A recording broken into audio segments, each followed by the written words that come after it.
Hello students, welcome back to my channel and today we are going to continue our chapter units and measurement। ये chapter काफी लंबा है, काफी सारी videos में हम इसको कवर करेंगे, लेकिन ये काफी ज्यादा इंपॉर्टेंट भी है क्योंकि प्लस वन और प्लस टू दोनों में ही काफी काम आएगा। जहां पे भी हम फिजिकल क्वांटिटी की बात करेंगे उसकी यूनिट की बात जरूर होगी। और मैंने आपको सिस्टम्स बता दिए थे क्या क्या सिस्टम्स में हम यूनिट को लेते हैं, कितने हमारे पास सिस्टम है। लेकिन अब हम बात करते हैं मेजरमेंट। यूनिट की हम बात कर चुके, अब चैप्टर में हम बात करते हैं मेजरमेंट की। मेजरमेंट होता किसका है? तो जनरल सी बात है, फिजिकल क्वांटिटी का मेजरमेंट होता है। फिजिकल क्वांटिटी की डेफिनेशन में हमने पढ़ा था कि वही क्वांटिटी फिजिकल क्वांटिटी होती है दैट कैन बी मेजर्ड। तो जो मेजर हो सकती है उसी को फिजिकल क्वांटिटी बोलते हैं। अब फिजिकल क्वांटिटी में क्या मेजर होता है? देखिए, मैंने आपको बताया था कोई भी फिजिकल क्वांटिटी हो तो उसके पास दो चीज होती है, एन और यू। तो हमारे पास दो चीज है, एन और यू। यू फॉर यूनिट हम पढ़ चुके, एन फॉर न्यूमेरिकल वैल्यू। अब हमें सारी बात जो करनी है न्यूमेरिकल वैल्यू के रिलेटिव करनी है। न्यूमेरिकल वैल्यू का ही मेजरमेंट हम करते हैं। और न्यूमेरिकल वैल्यू के बारे में मैं आपको एक चीज स्टार्ट करा चुका हूँ, ऑर्डर ऑफ मैग्नीट्यूड। उसका सीधा सीधा लेना देना न्यूमेरिकल वैल्यू से ही था। तो अब आगे फॉरवर्ड करते हैं इस चीज को और एक्सप्लोर करते हैं। तो अब हम मेजरमेंट स्टार्ट करते हैं। तो मेजरमेंट क्या था? मैंने आपको जनरल एक बात बताई थी मेजरमेंट के बारे में, इट इज जस्ट कंपैरिजन। ये सिर्फ एक कंपैरिजन है। किससे करते हैं हम? ऑलरेडी मेजर्ड क्वांटिटी से। कोई भी ऑलरेडी मेजर्ड क्वांटिटी है सेम तरह की, सेम टाइप की है। अगर लेंथ की बात करें तो वो दूसरी क्वांटिटी भी लेंथ ही है। तो सेम तरह की क्वांटिटी से कंपेयर करते हैं जो पहले से मेजर, जिसकी वैल्यू हमें पता है उससे कंपेयर करके फाइंड आउट कर लेते हैं कि अच्छा ये इतनी इसकी लेंथ है। तो ये सिंपल तरीका है मेजरमेंट का। अब मेजरमेंट करते हैं, सबसे पहले हम लेंथ की मेजरमेंट करते हैं। लेंथ क्या है हमारे पास? देखिए, it is just separation between any two points. कोई भी दो पॉइंट है उनके बीच का सेपरेशन जो है उसी को लेंथ या फिर डिस्टेंस भी आप बोल सकते हैं। तो लेंथ जस्ट सेपरेशन है। स्पेस में कोई भी दो पॉइंट है हमारे पास, कितने भी दूर कितने भी पास हो सकते हैं। न्यूक्लियर साइज से लेके यूनिवर्स के साइज तक हम जा सकते हैं। काफी बड़ी रेंज हमारे पास लेंथ की होती है। तो ये काफी वाइड हमारे पास एक रेंज वाली चीज है लेंथ। तो इसका मेजरमेंट करते हैं हम। इसके मेजरमेंट के हमारे पास दो तरीके हैं। पहला है डायरेक्ट मेथड और दूसरा इनडायरेक्ट मेथड। डायरेक्ट मेथड में क्या होता है, जो जनरल प्रिंसिपल है मेजरमेंट का, कि ऑलरेडी मेजर्ड क्वांटिटी से कंपेयर कर लेते हैं, उसी को फॉलो करते हैं। तो डायरेक्ट मेथड में आप सिंपली कंपेयर करते हैं। अब कंपेयर क्या है? कौन से इंस्ट्रूमेंट यूज करते हैं? इसमें क्या होता है, हम जो जिस चीज से कंपेयर करते हैं ना उसको इंस्ट्रूमेंट बोलते हैं कि हमारे पास ये इंस्ट्रूमेंट है जो कंपैरिजन में हेल्प कर रहा है। तो सबसे पहले हमारे पास एक मीटर स्केल। मीटर स्केल क्या है? एक स्केल होता है सिंपली जो आप यूज करते हैं अपने ज्योमेट्री बुक्स में होता है आपके, तो वो सिंपली मीटर स्केल है। मीटर स्केल में आप कंपेयर कर लेते हैं, वहां पे मार्क बने होते हैं कि ये सेंटीमीटर के लिए है, ये इंच के लिए, मीटर के लिए। तो उसमें जनरली आप कंपेयर कर सकते हैं। तो उसमें क्या होता है, जो इसकी रेंज होती है वो 1 mm से लेके कुछ 100 मीटर तक मान लीजिए आप, इस रेंज की आप जो लेंथ होती है उसको मेजर कर सकते हैं with the help of meter scale. Simply compare करके, आपने करा भी होगा कि कंपेयर करके हम पता लगा लेते हैं कितने सेंटीमीटर कितने मीटर की हमारे पास कोई क्वांटिटी है। तो ये जनरल मेथड कंपेयर करने वाला। वर्नियर कैलिपर्स, ये थोड़ा और ज्यादा प्रिसाइज हो जाता है, एक्यूरेट आंसर देता है हमें। इसमें क्या होता है, वर्नियर कैलिपर्स में जो छोटी डिस्टेंस होती है, ये तो बड़ी हो गई काफी, इससे छोटी डिस्टेंस मेजर करने में ये हेल्पफुल होता है। वर्नियर कैलिपर्स एक काफी इंपॉर्टेंट इंस्ट्रूमेंट है हमारे सिलेबस के लिए। और इसका सीबीएसई बोर्ड की बात करें जनरल, तो उसमें आपके एक्सपेरिमेंट्स भी हैं। जो वर्नियर कैलिपर्स है उसका एक्सपेरिमेंट है, तो उसका प्रिंसिपल हमें समझना है और वर्नियर कैलिपर्स की रीडिंग भी हमें लेनी है। तो वर्नियर कैलिपर्स हमें समझ में आ जाएगा। और अगर कॉम्पिटिटिव एग्जाम्स की बात करें तो आपको जनरली बिना इंस्ट्रूमेंट के फिगर से भी कैलकुलेट करना आना चाहिए। तो उसके लिए हमें प्रिंसिपल और वर्नियर कैलिपर्स पता होना चाहिए, वो हम आगे बाद में डिस्कस करेंगे। जस्ट अभी मेथड बता रहे, वर्नियर कैलिपर से आप कंपैरिजन कर सकते हैं। और इसमें हम 1 mm या 10⁻⁻⁴ मीटर, इस रेंज की क्वांटिटी, इस रेंज की प्रिसिजन से हम क्वांटिटी को मेजर करते हैं। इसके बाद हमारे पास है स्क्रू गेज। स्क्रू गेज भी थोड़ा इसके जैसा ही है, लेकिन ये और ज्यादा प्रिसाइज आंसर देता है हमें, और ज्यादा जो है ऑर्डर कम होता है इसका। तो स्क्रू गेज और स्पेरोमीटर एक ही बात है। ये नॉर्मली रेडियस मेजर करने में हेल्पफुल होता है। जो छोटी छोटी हमारे पास क्वांटिटी होती है, जैसे कोई वायर है, इलेक्ट्रिकल वायर है, उसकी रेडियस आपको मेजर करनी है, तो उसमें और ज्यादा प्रिसीजन आ जाता है। सपोज करो 10⁻⁻⁵ मीटर। तो देखिए इसके बाद मैंने कोई इंस्ट्रूमेंट नहीं लिखा है, तो जनरली जो जनरल मेजरमेंट का प्रिंसिपल है उसकी हेल्प से इसी ऑर्डर तक का फाइंड आउट कर सकते हैं, या मैक्सिमम इस ऑर्डर तक का फाइंड कर सकते हैं। तो इस ये भी एक मिडिल रेंज आ गई जिस तक हम मेजरमेंट कर सकते हैं लेंथ का, लेकिन ना तो इससे ज्यादा बड़ी वैल्यूज आसान होता है मेजर करना इसके हेल्प से, और ना इससे छोटी। तो डायरेक्ट मेथड की एक लिमिटेड रेंज है कि इस रेंज तक का आप मेजरमेंट कर सकते हैं, और नॉर्मली डेली लाइफ में हमें जरूरत भी इसी रेंज की पड़ती है, इससे ज्यादा की जरूरत नहीं पड़ती। लेकिन स्पेशल पर्पजेज के लिए, एक्सपेरिमेंट्स के लिए या डिटेल्स थ्योरीज के लिए, नए इन्वेंशन के लिए हमें बहुत ज्यादा नीचे लेवल तक भी जाना पड़ता है और काफी ज्यादा अपर लेवल पे भी जाना पड़ता है। तो उसके लिए क्या होता है, इनडायरेक्ट मेथड। अब देखिए इतनी ज्यादा छोटी चीज होती जा रही है 10⁻⁻⁵ मीटर, तो हम क्या करते हैं, इससे जो छोटी चीज होती है अपनी आई से डायरेक्टली देख नहीं पाते, कंपेयर नहीं कर पाते, तो मुश्किल हो जाता है डायरेक्ट मेजर करना। सिमिलरली अगर इससे ज्यादा बड़ी क्वांटिटी है, सेवरल किलोमीटर की है, तो कब तक आप कंपेयर करते चलेंगे, तो कंपेयर करना मुश्किल हो जाता है। तो जनरल जो डायरेक्ट मेथड है वो हेल्पफुल नहीं होता, तो इसके लिए क्या तरीका निकाला गया है, इनडायरेक्ट मेथड। इनडायरेक्ट मेथड क्या है, ये है तो कंपैरिजन है, लेकिन ये आपकी जनरल इंटेलिजेंस पे बेस्ड होता है, आपकी स्किल्स पे बेस्ड होता है। इसमें आप अपने हिसाब से कोई नया मेथड फाइंड आउट कर सकते हैं। जैसे आप बहुत बड़ी लेंथ को छोटे छोटे सेक्शन में डिस्ट्रीब्यूट कर सकते हैं, तो बहुत सारे मेथड है जो आप अपने इंटेलिजेंस से इसको बना सकते हैं। या ऐसा कर सकते हैं कि एक थ्रेड होगा आपके पास काफी बड़ा, काफी किलोमीटर का, तो आप उसको क्या करें, सिलेंडर पे ऊपर लपेट दें ऐसे काफी, जितने भी नंबर ऑफ टन्स आए, और उन नंबर ऑफ टन्स को कैलकुलेट कर लीजिए। जब आपने उन नंबर ऑफ टन्स को कैलकुलेट कर लिया है और आप देख रहे हैं आप सिलेंडर पे लपेट रहे, तो इधर से एक सर्कल बनेगा, उस सर्कल की सरकमफ्रेंस कैलकुलेट कीजिए। अब सरकमफ्रेंस से नंबर ऑफ टन्स को मल्टीप्लाई कर दीजिए, तो आपको इजीली लेंथ पता लग जाएगी। तो ये एक जनरल मेथड हो गया, आपके इंटेलिजेंस पे बेस्ड है। और हमारे पास कुछ मेथड है जो आज हम पढ़ने वाले हैं, जिसमें हमारा ट्रायंगुलेशन मेथड है। ट्रायंगुलेशन मेथड क्या है, सिंपली राइट एंगल ट्रायंगल पे बेस्ड है या ट्रिग्नोमेट्री पे बेस्ड है। इसमें क्या होता है, इस रेंज की डिस्टेंस लगभग हम निकाल लेते हैं, थोड़ी और ज्यादा 100 मीटर्स में चले जाते हैं, लेकिन ये वर्टिकल हाइट के लिए यूज होता है, क्योंकि आप कंपेयर कर सकते हैं जो हमारे पास हॉरिजॉन्टल लेंथ है उसको तो कंपेयर कर सकते हैं, लेकिन वर्टिकल जो लेंथ है, वर्टिकल हाइट है, उसको मेजर करना इजी नहीं होता कि कैसे आप कंपेयर करें, क्योंकि आपको ऊपर की तरफ जाना है। तो इसलिए हम ये डायरेक्ट मेथड नहीं यूज करके इनडायरेक्ट मेथड भी यूज कर लेते हैं। फिर एक काफी इंपॉर्टेंट इनडायरेक्ट मेथड है पैरेलैक्स। पैरेलैक्स के बारे में आज हम डिटेल में पढ़ेंगे।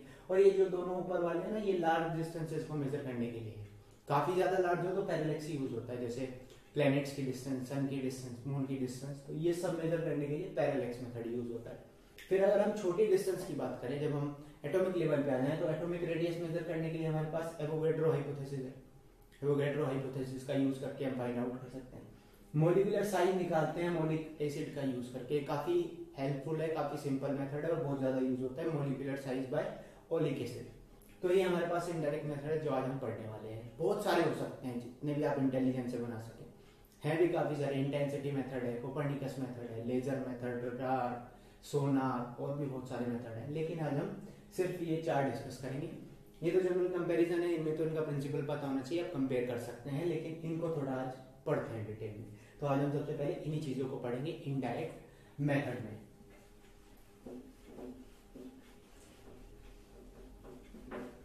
तो ट्रायंगुलेशन मेथड से स्टार्ट करते हैं।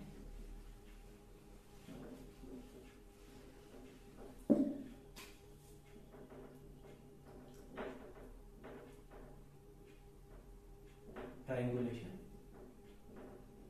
मेथड, देखिए इसमें ना 2 तरह की हमारे पास हाइट हो सकती है, एक एक्सेसिबल हो सकती है, एक नॉन एक्सेसिबल हो सकती है। यानी एक्सेसिबल क्या होती है, जिसका बेस आपको पता है, जो आप जहाँ पे अगर सपोज करो कोई टावर है, उस टावर का बेस आपको पता है, कोई ट्री है, उसको आपको उसका बेस पता है कहाँ पर है, तो वो एक्सेसिबल में आता है। लेकिन अगर सपोज करो आपको किसी माउंटेन की हाइट पता करनी है, तो उसका बेस तो हमें पता नहीं होता कितना नीचे तक हो सकते हैं, कहाँ पे है, तो उसके लिए हम क्या करते हैं, उसको बोलते हैं नॉन एक्सेसिबल। तो हमारे पास ट्रायंगुलेशन मेथड में 2 तरह की आएंगी हाइट, एक एक्सेसिबल, एक नॉन एक्सेसिबल। तो सबसे पहले एक्सेसिबल की बात कर लेते हैं। तो मैं बात कर रहा हूं एक्सेसिबल। एक्सेसिबल है, इजीली हम इसका बेस फाइंड आउट कर सकते हैं। सपोज करो कोई टावर की हाइट है, कोई ट्री है, तो एक्सेसिबल में क्या कर सकते हैं, सपोज करो मेरे पास एक टावर है ए बी और इसकी हाइट h है जो मुझे मेजर करनी है। अब इसके लिए मैं क्या करता हूँ, एक डिस्टेंस है, लिमिटेड डिस्टेंस, जिसको मैं फाइंड आउट कर सकता हूँ इससे, क्योंकि मुझे इसका बेस पता है, ये एक्सेसिबल है, तो इससे मैं इसकी डिस्टेंस कैलकुलेट करता हूँ। सपोज करो एक्स आई, सिंपली कंपेयर करके, जो भी हमारा डायरेक्ट मेथड, और मैंने यहाँ से एंगल ऑफ एलिवेशन मेजर किया, कितना मेरे पास एंगल ऑफ एलिवेशन आ रहा है, सपोज करो थीटा आ रहा है। तो देखिए ट्रायंगुलेशन मेथड का कैसे यूज होगा एक्सेसिबल में। हमें क्या फाइंड आउट करना है, एच। एक्स हम मेजर कर सकते हैं क्योंकि मैंने बताया यहाँ पे हम वर्टिकल के लिए काम कर रहे हैं, वर्टिकल प्रॉब्लम है मेजर करना। हॉरिजॉन्टल में तो सिंपली आप मीटर स्केल यूज कर सकते हैं। तो ये तो आपने मेजर कर लिया, और एंगल के लिए आपने ये एक्स जो एंगल ऑफ एलिवेशन है ये भी मेजर कर लिया है। तो सिंपली अब मैं लगाता हूँ टेन थीटा।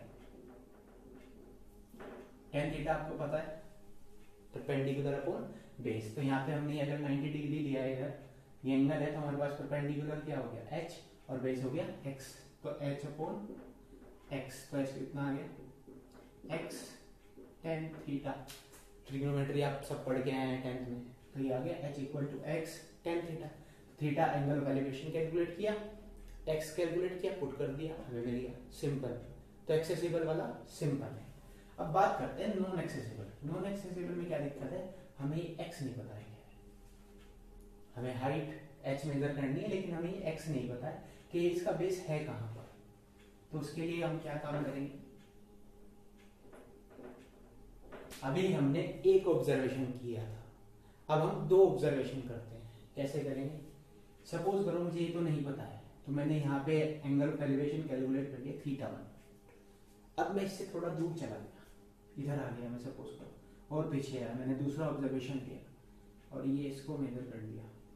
ये तो मैं मेजर कर सकता हूँ, जहां मैं पहले था यहाँ पे, अब यहाँ से यहाँ आ गया हूँ, तो मैंने डिस्टेंस मेजर करी एक्स आई। तो अब मैंने इससे इसका एंगल ऑफ एलिवेशन मेजर किया, तो यहाँ पे आया थीटा 2। हम ये मेजर नहीं कर सकते, लेकिन ये तो कर सकते हैं। ये डिस्टेंस है x और ये है h, तो मैंने ये वाली डिस्टेंस कर दी, नाम दे देते हैं ए बी सी बी। मैं सी पे था, अब कहाँ पे आ गया, डी पे। जब सी पे था एंगल कितना बन रहा था, थीटा 1, जब डी पे आया तब एंगल कितना बना, थीटा 2। हमें बेस नहीं पता है, सपोज करो माउंटेन की हाइट है किसी की, तो क्या करेंगे, सबसे पहले मैं लिखता हूँ कोट थीटा 1। कोट 10 का उल्टा है, तो बेस अपॉन परपेंडिकुलर। जब मैं कोट की बात कर रहा हूँ तो बेस आपका क्या हो जाएगा, BC, और परपेंडिकुलर है आपका AB, तो BC अपॉन AB यानी कि H। इसके बाद में फाइंड आउट करता हूँ कोट थीटा 2। तो सपोज करो BC को आप y मान लेते हैं, तो ये आ गया आपका y upon h। y assumption है, हमें पता नहीं है क्या है। कोट थीटा 2, अगर मैं कोट थीटा 2 की बात करूँ तो ये भी क्या हो जाएगा, बेस अपॉन परपेंडिकुलर। अब बेस क्या है हमारे पास, BD, तो BD को कैसे करेंगे, हम लिखेंगे x प्लस y, और हमारा परपेंडिकुलर सेम है h। तो ये फर्स्ट, ये सेकंड। अब आप क्या करें, सेकंड में से फर्स्ट को माइनस करें। सेकंड में से फर्स्ट को माइनस करेंगे तो आपको क्या मिलेगा, आपको इधर मिल जाएगा cot theta 2 minus cot theta 1 equal to x plus y upon h minus y upon h. LCM क्या जाएगा, h x plus y minus y, दोनों वाई कट गए, एक प्लस का एक माइनस का, तो हमारे पास क्या आ गया, cot theta 2 minus cot theta 1 equal to x upon h. देखिए हमें x मालूम है, ये हमें कितनी डिस्टेंस ट्रेवल करी, ये x है हमारे पास, h हमें फाइंड आउट करना है। थीटा 2 थीटा 1 हम कैलकुलेट कर लेंगे क्योंकि ये एंगल ऑफ एलिवेशन है, तो सिंपली आप h फाइंड आउट कर सकते हैं। h कितना आ जाएगा, x upon coat theta 2 minus cot theta 1। तो ये हो गया नॉन एक्सेसिबल के लिए, जो वर्टिकल हम हाइट मेजर करते हैं इनडायरेक्ट मेथड से, नॉन एक्सेसिबल, तो उसके लिए दो ऑब्जर्वेशन, एक्सेसिबल के लिए सिंगल ऑब्जर्वेशन। तो ये था हमारा ट्रायंगुलेशन मेथड। तो ये किसी भी चीज की वर्टिकल हाइट जो कि रीचेबल हो उसको मेजर करने के लिए हेल्पफुल है। रीचेबल मीन्स जो अर्थ के सरफेस पे कोई चीज है, कोई ट्री है, कोई माउंटेन है, उनकी हाइट मेजर की जा सकती है। लेकिन सपोज करो अगर हमारे पास कोई प्लेनेट है तो प्लेनेट का एंगल ऑफ ऑब्जर्वेशन कैसे फाइंड आउट करेंगे, क्योंकि प्लेनेट है या कोई मून है काफी दूर है अर्थ से, तो उनके लिए अगर हम 2 पॉइंट ऐसे लेते हुए हैं तो उनके रिलेटिव हमें डिस्टेंस कैलकुलेट करना मुश्किल हो जाएगा, क्योंकि ये जो अर्थ के सरफेस पे आप डिस्टेंस ट्रेवल करेंगे काफी छोटी होगी comparative to distance between earth and planet. तो इसके लिए हमारे पास एक मेथड आता है पैरेलैक्स।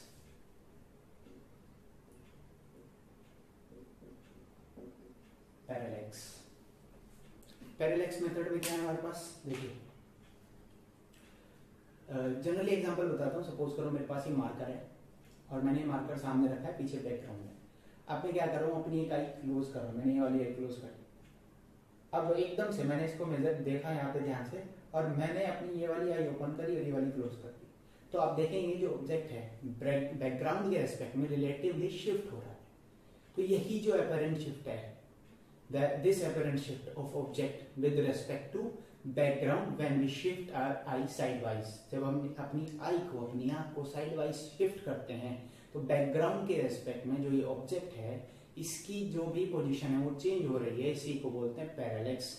जैसे आपने बस में ट्रेन में जाते हुए देखा होगा कि आप देखना जब आप एक जगह पर हैं, सपोज करो आप इधर से देख रहे हैं, हमारे पास कोई ट्री है और पीछे बैकग्राउंड में हमने कोई दूर में कोई ऑब्जेक्ट देख ले, सपोज करो कोई माउंटेन है। अभी आप इधर से देख रहे थे, ट्रेन आपकी इधर की तरफ चल रही है, बस है, तो आपको ये वही ऑब्जेक्ट है इधर दिखाई दे रहा है। तो अगर मैं देखूं, ये ऑब्जेक्ट है, ये बैकग्राउंड है आपका, बैकग्राउंड के रेस्पेक्ट में ऑब्जेक्ट किधर दिखाई दे रहा है, अगर देखें राइट, अगर मेरी तरफ से देखें तो थोड़ा राइट में है और ये लेफ्ट में, तो बैकग्राउंड से रिलेटिव राइट में है ऑब्जेक्ट। लेकिन अब कुछ टाइम बाद अगर आप इधर से देख रहे हैं तो आपकी ट्रेन इधर चल के इधर आ चुकी है। जब आप इधर से देखेंगे तो आपका ऑब्जेक्ट किधर चला गया, ऑब्जेक्ट इधर दिखेगा और बैकग्राउंड यहाँ पे। तो अब अगर आप देखें अपने हैंड्स के रेस्पेक्ट में, तो अब ऑब्जेक्ट लेफ्ट में आ चुका है और ये राइट में। तो ये अपरेंट शिफ्टिंग हुई है ऑब्जेक्ट की, ऑब्जेक्ट वहीं पर है, आपका व्यू चेंज हुआ है। तो जब हमारा परसेप्शन चेंज होता है, व्यू चेंज होता है, तब हमें लगता है कि ये ऑब्जेक्ट और बैकग्राउंड मूव कर गए, शिफ्ट हो गए। तो ये अपरेंट शिफ्ट आपकी तरफ से है, लेकिन हमें आई से दिखाई देते हैं कि ऐसे शिफ्टिंग हो चुकी है। देखिए यहाँ पे ये पेन है, ये उधर बैकग्राउंड होगा कुछ मेरे सामने, मैं अपनी आई सिर्फ ओपन कर रहा हूँ, किसी चीज को शिफ्ट नहीं कर रहा हूँ, सिर्फ आई कभी इधर से देख रहा हूँ, कभी इधर से देख रहा हूँ, तो मैं अपना व्यू चेंज कर रहा हूँ। सिर्फ व्यू चेंज करने से इसकी पोजीशन चेंज हो रही है, और इसी को बोलते हैं पैरेलैक्स। ये एक प्रॉब्लम भी है, ये प्रॉब्लम आपको ऑप्टिक्स में जब आप एक्सपेरिमेंट करेंगे लेंसेज के साथ, तब आपको ये प्रॉब्लम भी आएगी पैरेलैक्स की, कि जब आप एक तरफ से देखेंगे आपको लगेगा नीडल कंपेयर कर रही है, एक दूसरे के साथ मैच हो रही है, लेकिन दूसरी साइड से देखेंगे तो नहीं होगा, उसको पैरेलैक्स बोलते हैं। वहां पे एक प्रॉब्लम भी है, इसको रिमूव किया जाता है। तो अब बात कर लेते हैं जनरल ऐसे ही। पैरेलैक्स भी कुछ ट्राइंगल ही बनाता है। तो सपोज करो ये ऑब्जेक्ट है, हमने इधर से देखा तो इधर दिखाई दिया, इधर से देखा तो इधर से दिखाई दिया, दो पोजीशन है ए बी, और यहाँ पे ये ऑब्जेक्ट है, ये एंगल बन रहा है थीटा। ठीक है, हम पहले ए पर थे, अब हम बी पर जा चुके हैं। तो ये जो हमने डिस्टेंस ट्रेवल करी, सपोज करो बी है, इसको बोलते हैं बेसिस। और ये जो एंगल बना है ए पोजीशन से बी के रेस्पेक्ट में यहाँ पर, इसको बोलते हैं पैरेलैक्स एंगल या पैरालैक्टिक एंगल। तो ये जनरली पैरालैक्स है कि अपरेंट शिफ्ट हो रहा है object with respect to background when we shift our eye sidewise, हम अपनी आंख को साइडवाइज शिफ्ट कर रहे हैं। अब ये पैरालैक्स कैसे हेल्पफुल है हमारे डिस्टेंस ऑफ मून या प्लेनेट फाइंड आउट करने में, तो करके देखते हैं, समझ में आ जाएगा हमें। तो सपोज करो डिस्टेंस ऑफ मून या कोई प्लेनेट हो सकता है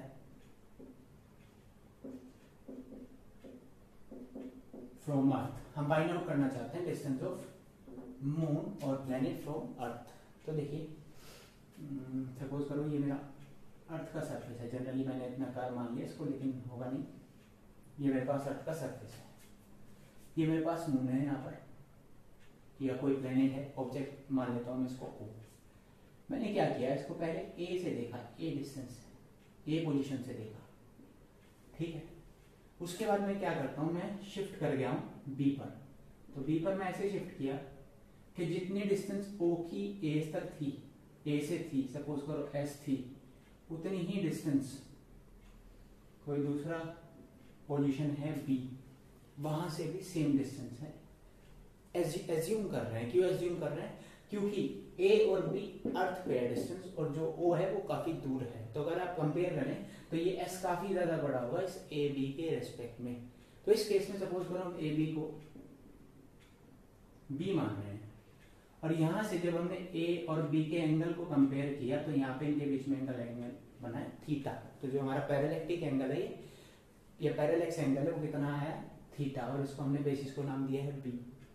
अब यहाँ पे क्या है, ये जो एस होता है ना, ये काफी बड़ा है कंपेरेटिव टू बी, क्योंकि एस आप बात कर रहे हैं स्पेस में कोई प्लेनेट है, और ए और बी आप अर्थ के ऊपर बात कर रहे हैं और ज्यादा डिस्टेंस दूर नहीं होगा, क्योंकि अर्थ के एक सरफेस पे से ही देख रहे हैं। अगर आप एक इधर सरफेस लेते हैं दूसरा नीचे, तो आपको दिखाई नहीं देगा।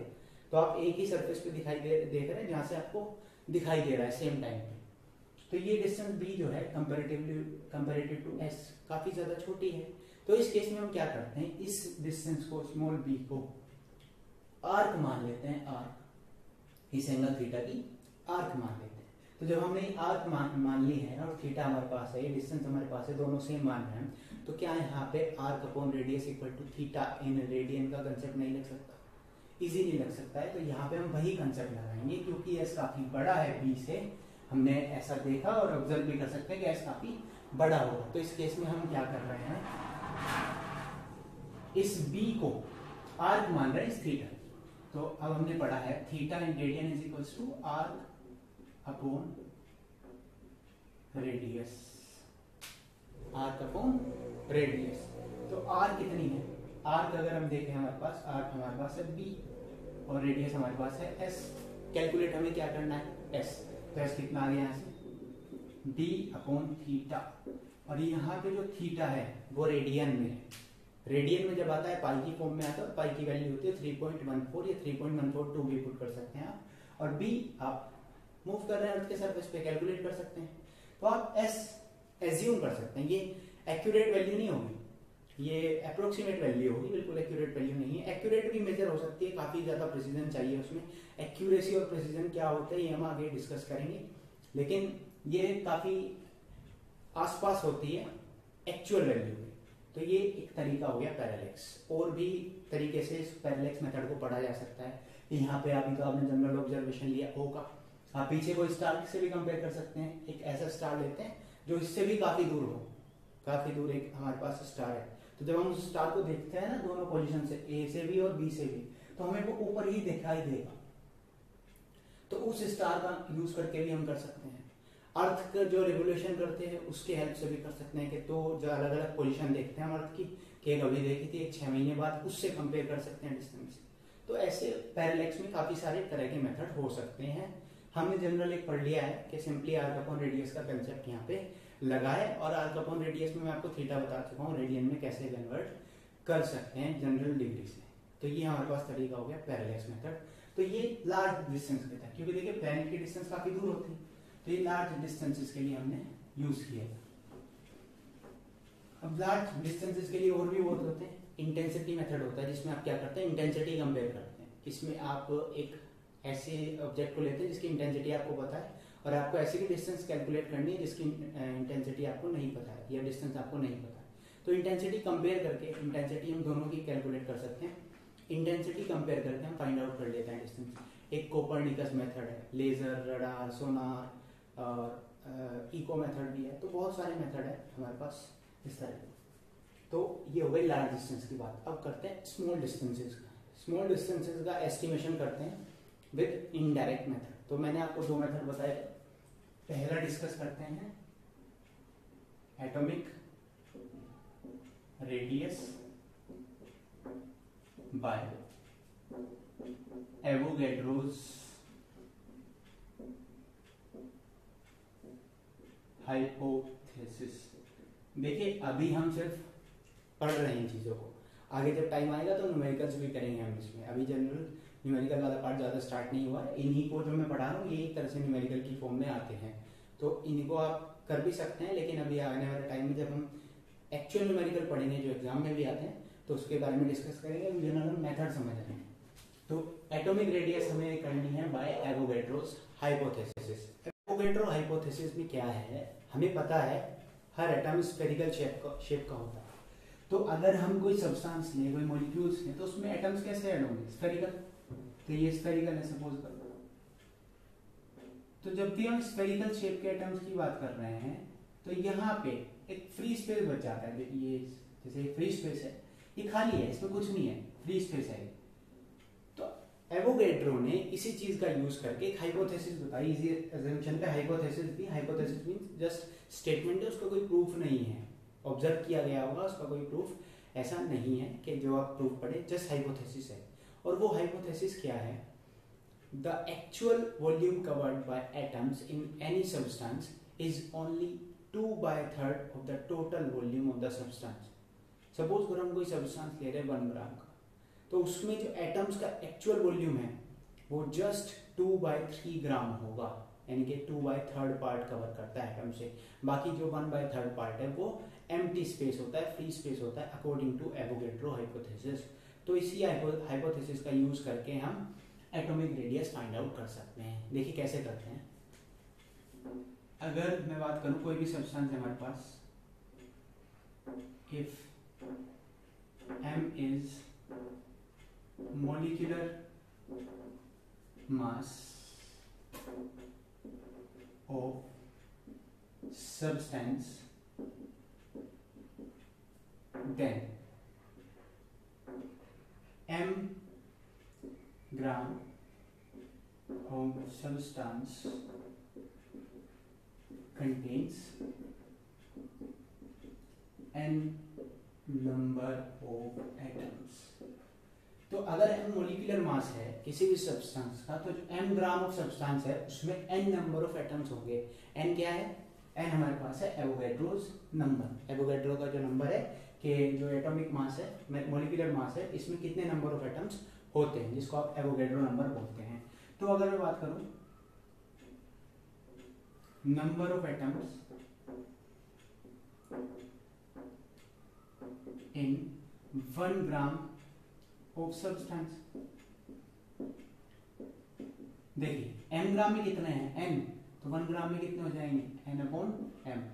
तो 1 ग्राम हमने कोई अमाउंट लिया है, उसमें कितने हमारे पास एटम है, n/m। तो अब देखिए हम आगे क्या करते हैं,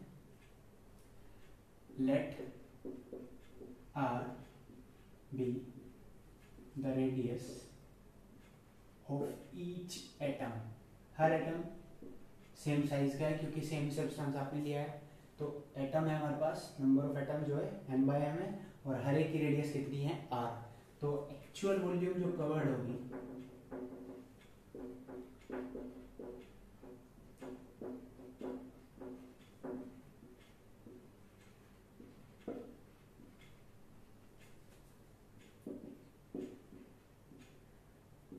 वन ग्राम में एक्चुअल वॉल्यूम जो कवर्ड है सब एटम्स की, वो कितनी होगी भाई। अगर आप बात करें r रेडियस है हर एटम की, तो एक एटम के वॉल्यूम कितना होगा, स्फेरिकल है तो 4/3πr³। और हमारे पास कितने एटम है 1 ग्राम में, n/m। तो टोटल वॉल्यूम कितना हो गया, n/m इंटू 4/3πr³। ये एक्चुअल वॉल्यूम है covered by all atoms in 1 ग्राम। 1 ग्राम में जितने भी एटम्स हैं वो इतनी वॉल्यूम कवर कर रहे हैं। अब सपोज करो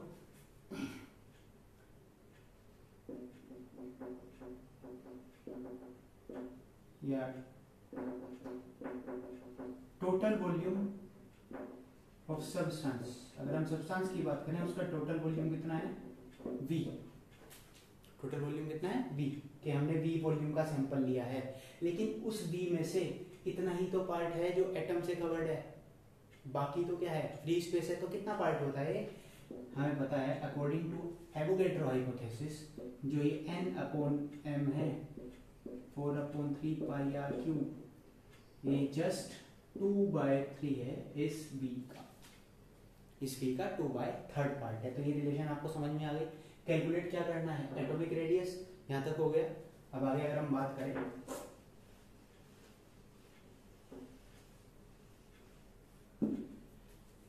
डेंसिटी हमें पता है, डेंसिटी क्या होता है, रो से डिनोट कर रहे हैं मास अपॉन वॉल्यूम। अब मास हमने कितना लिया है 1 ग्राम, तो डेंसिटी यहाँ पे कितना हो गया 1/v, क्योंकि m इक्वल टू 1 ग्राम है, तो 1/v हमारे पास रो आ चुका है। तो यहाँ से अगर v देखें आप कितना आ गया 1/रो, क्योंकि वॉल्यूम हमें पता नहीं है कितनी वॉल्यूम है, हम डेंसिटी का यूज कर रहे हैं कि किसी भी सब्सटेंस की डेंसिटी कैलकुलेट कर सकते हैं। तो v की जगह डेंसिटी से रिप्लेस कर रहे हैं n/m into 4/3 pi r cube equal to 2/3 1/रो। हमें कैलकुलेट क्या करना है, एटॉमिक रेडियस। एटॉमिक रेडियस क्या है r, तो हम यहाँ से r कैलकुलेट करेंगे। तो कितना आएगा r हमारे पास, भाई 3 से 3 कट गया, 2 से इसको काटोगे 2 आ जाएगा, ऊपर वहाँ पे m जाएगा और बस ऊपर उतना ही रहेगा, नीचे क्या क्या आएगा 2 पाई r cube rho into n, और इस सब की पावर हो जाएगी, सॉरी r क्यूब नहीं जाएगा, इन सब की पावर हो जाएगी 1/3। तो यहाँ से हमने देखा कि यहाँ पे अगर आप देखिए 3 से 3 कटा, 2 से इसको काटोगे 4 को तो 2 आएगा, 2 नीचे आ गया, पाई भी नीचे आ गया, n भी नीचे आ गया, और रो पहले से नीचे था और m ऊपर चला गया और उसकी पावर हो गई 1/3। तो ये एटॉमिक रेडियस आपके पास आ चुकी है विद द एवोगैड्रो हाइपोथेसिस। आगे चलते हैं, लास्ट मेथड जो हमें पढ़ना है बहुत सारे, लेकिन हम इतने ही कवर कर रहे हैं, इतने सफिशिएंट है। तो अब लास्ट मेथड हमारे पास है molecular size by oleic acid. ये काफी इंपॉर्टेंट मेथड है मॉलिक्यूलर साइज को फाइंड आउट करने में। देखिए ओलिक एसिड क्या है, ये एक सोपी सॉल्यूशन होता है, सोप जैसे टाइप का लिक्विड होता है ओलिक एसिड। क्या करते हैं हम 20 सेंटीमीटर क्यूब एल्कोहल वॉल्यूम में 1 सेंटीमीटर क्यूब ओलिक एसिड डालते हैं। 20 सेंटीमीटर क्यूब एल्कोहल में 1 सेंटीमीटर क्यूब हमने ओलिक एसिड डाल लिया है। तो अगर हम बात करें, अगर हम 1 सेंटीमीटर क्यूब इस सॉल्यूशन की लेते हैं तो उसमें 1/20 पार्ट ही ओलिक एसिड है। अब जो हमारे पास सॉल्यूशन बना है एल्कोहल प्लस ओलिक एसिड का, इसके हम दोबारा से 1 सेंटीमीटर क्यूब पार्ट लेते हैं और उसको फिर से 20 सेंटीमीटर क्यूब के वॉल्यूम ऑफ एल्कोहल में डालते हैं। तो पहले हमने क्या करा, 1 centimetre cube 20 centimetre cube alcohol में डाला, और जो ये सॉल्यूशन बना है इसका 1 centimetre cube 20 centimetre cube alcohol में फिर से डाला। तो हमारे पास इस तरह से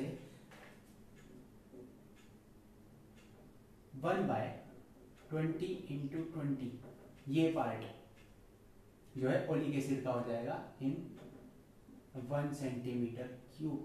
इतना पार्ट है ओलिक एसिड का 1 सेंटीमीटर क्यूब में, यानी कि 1/400 पार्ट है ओलिक एसिड का, जो हमने टोटल वॉल्यूम बनाया।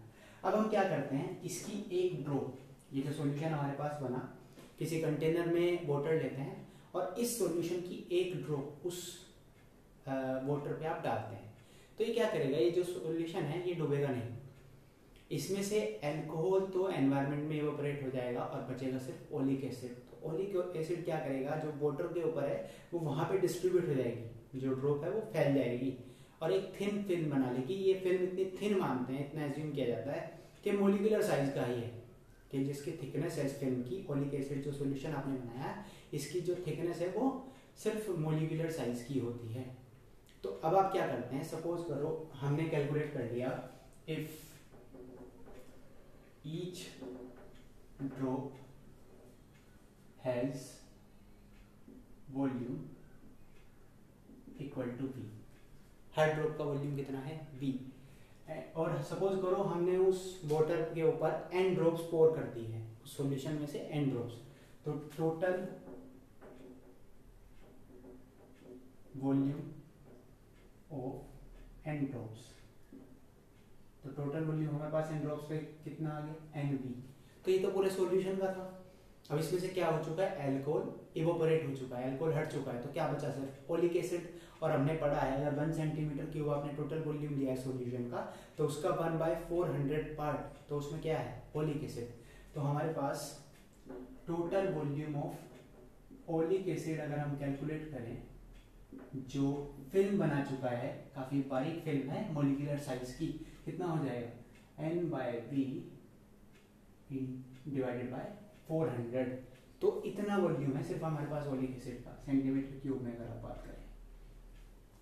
ओलिक एसिड जो है उसका सिर्फ इतना वॉल्यूम हमारे पास है।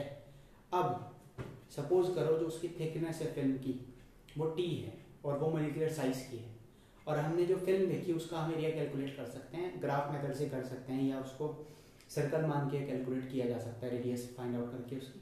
तो हम उसका ग्राफ मेथड से सपोज करो एरिया फाइंड आउट कर लेते हैं किसी तरह से। तो अगर हम वॉल्यूम की बात करें, किसी भी रेगुलर फिगर का जो वॉल्यूम होता है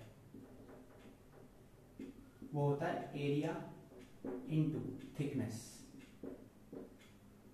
रेगुलर फिगर्स का जो आप वॉल्यूम निकाल सकते हैं, एरिया इनटू थिकनेस निकाल सकते हैं। तो इस फॉर्मूले से थिकनेस कितनी आ गया, वॉल्यूम अपॉन एरिया।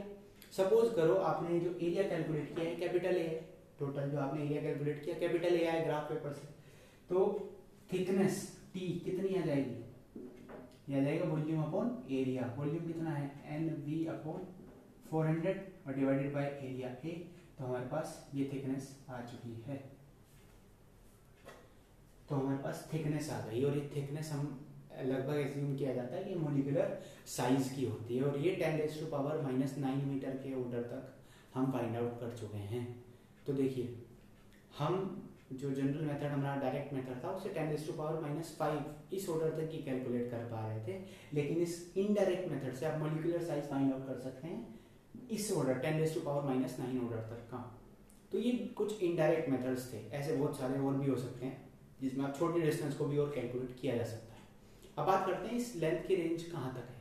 देखिए, रेंज मैंने आपको पहले भी बताई है, रेंज जो है वो न्यूक्लियस साइज से, या बात करें proton size of proton 10⁻⁻15 meter के रेडियस के साइज का होता है। तो 10⁻⁻15 यानी कि फेम्टोमीटर या फर्मी मिनिमम कैलकुलेट कर सकते हैं, और मैक्सिमम जो हमारा साइज ऑफ यूनिवर्स है यानी कि एक observable distance of universe 10⁻26 meter तक आप जा सकते हैं। तो 10⁻⁻15 मीटर से 10⁻26 मीटर, तो बहुत वाइड रेंज है। इसी के बीच में आपकी नॉर्मल जो थिंग्स होती है वो लाई करती है लेंस। तो ये रेंज है जिसको आप कैलकुलेट कर सकते हैं। तो तरीके क्या थे, डायरेक्ट और इनडायरेक्ट। तो ये सारे मेथड आप समझिए, पढ़िए, इनके ऊपर हम कुछ क्वेश्चंस भी बाद में करेंगे, लेकिन फिलहाल पूरा मेजरमेंट पहले पढ़ लेते हैं। आज हमने लेंथ की बात की है, नेक्स्ट वीडियो में हम मास और टाइम का भी मेजरमेंट करेंगे, और फिर आगे मेजरमेंट के बारे में और ज़्यादा पढ़ेंगे। तो ये आज के लिए इस वीडियो में इतना ही है।